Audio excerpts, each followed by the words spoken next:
Hey, Dolly friends, it's near and far Reborn Dolls here with a Collector's Corner edition. I'm here with Alora Dannon, that you don't get to see very much, in her beautiful handmade basket by her artist. And she is Alora Dannon from the movie Willow. So this week in my Facebook feed, when they bring up a memory from the past, and it was 10 years ago this week that I started collecting Reborn dolls. I've been a doll collector all my life, but I discovered Reborns after my children had grown up, and I thought, wow, this is so cool. The level of realism and the fact that you can dress them up in baby clothes. I just thought this is so cool, and so I started 10 years ago as a collector, and about 6 years ago as an artist. So I thought I would do today is talk about the three best things that have happened in the last 10 years in terms of being a collector, not as an artist, because I haven't been an artist that long. And then the three worst things as a collector that have happened in the last 10 years. So I'm going to start with the best things in the last 10 years, and they're in no particular order. So the first one, that's why I have Alora up here, that's best is that artists used to actually, believe it or not, drill holes in the vinyl. That was considered more realistic to make the nose. So they would actually take a drill and go up through the nose and make two holes, and then they would put black felt in the back of the kit. So I don't know if I can get it. I don't think I can.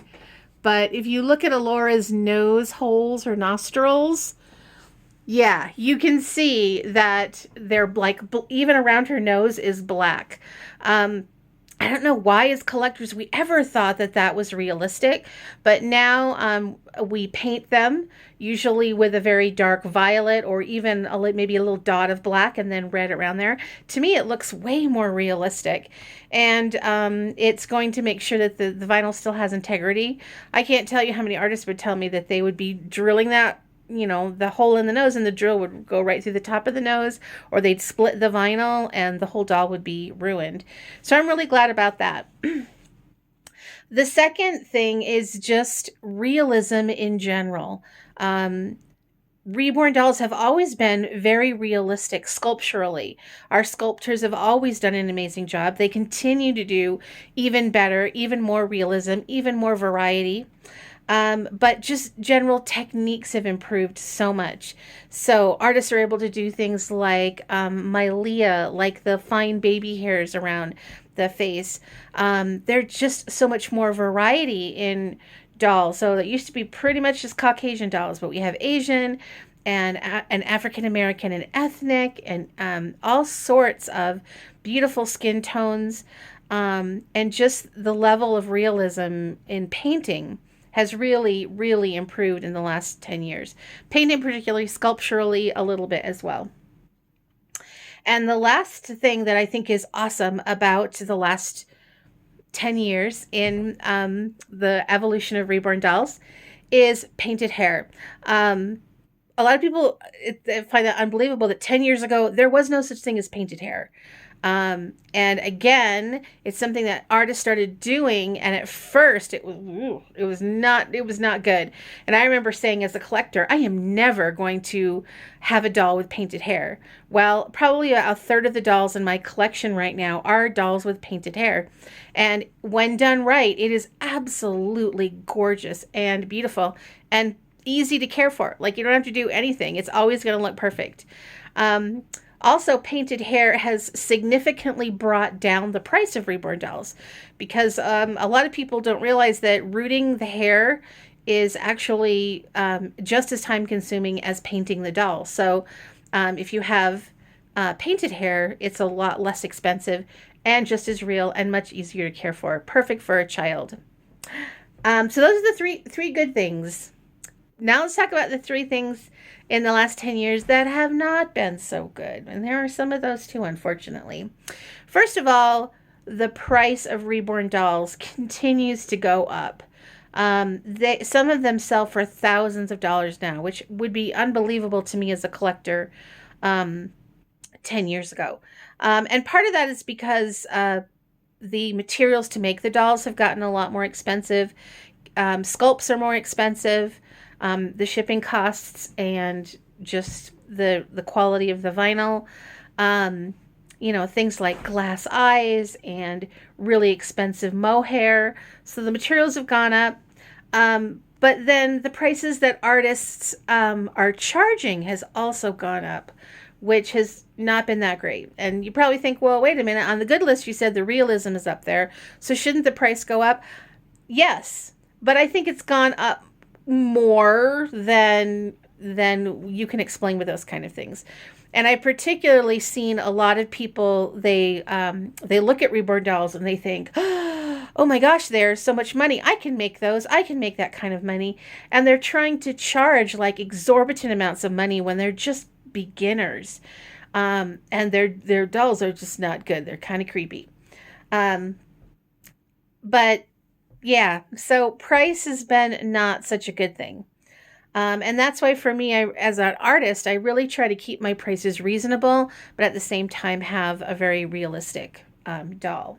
So the second thing that kind of goes along with price is that there's a lot less little goodies than there used to be.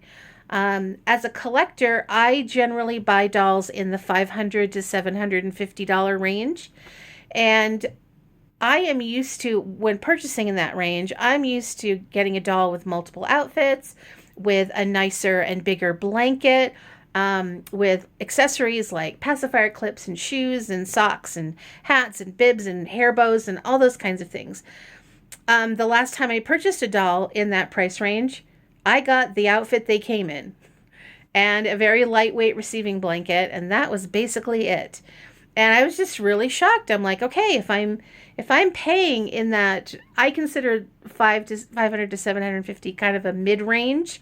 If I'm paying in that mid range, I'm expecting some stuff.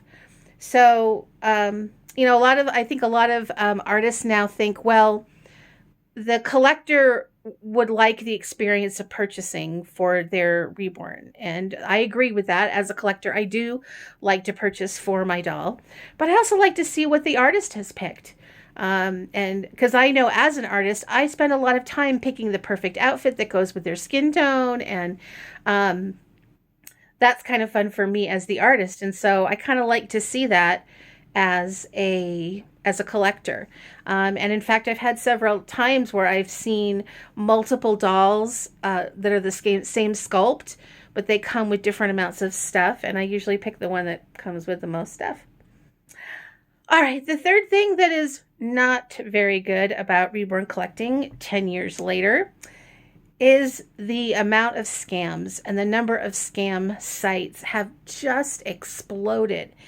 And they just keep popping up everywhere. I mean, it's been on eBay for a while, and and their own websites for a while, but I'm seeing it on Etsy.